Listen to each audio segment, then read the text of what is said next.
Psalm 118:1 says, "Give thanks to the Lord, for he is good. His love endures forever." What comforting words. His love never ends. When we don't feel loved, when we know we have done wrong, still his love lasts forever. Apostle Paul's words in 1 Thessalonians 5:17-19 is another reminder to be thankful. He says, "Pray continually, give thanks in all circumstances, for this is God's will for you in Christ Jesus." In all circumstances, the good, the bad, and the ugly. Let's ask the Lord to show us how to be thankful. Today, each of us needs to be still before God. Whatever our challenges, let's look to Jesus. He knows the answers even when we don't know the question. When we become preoccupied with our circumstances, we might miss his solution. Until Elisha spoke to her, the widow in 2 Kings 4 didn't appreciate how much she had.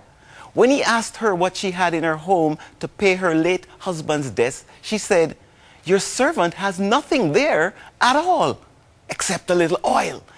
Elisha told her to collect empty jars from all her neighbors. She did, and she found she had more than enough oil to fill all the jars in the neighborhood, sell the oil, pay her debts, and have oil left. Yes, from just a little oil.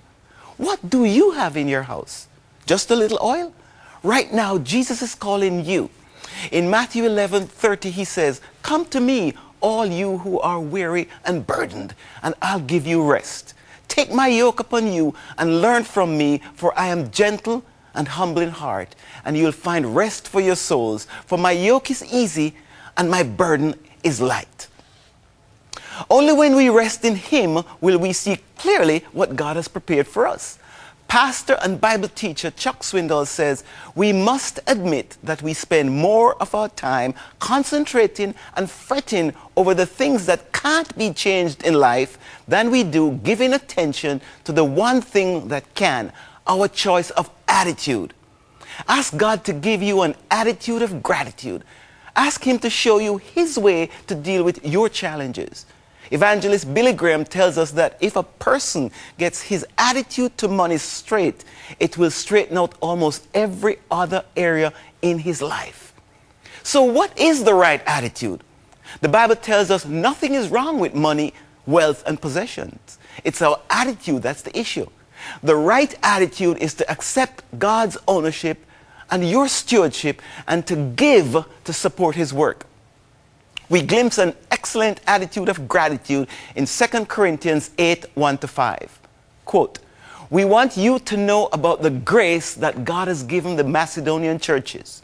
Out of the most severe trial, their overflowing joy and extreme poverty welled up in rich generosity.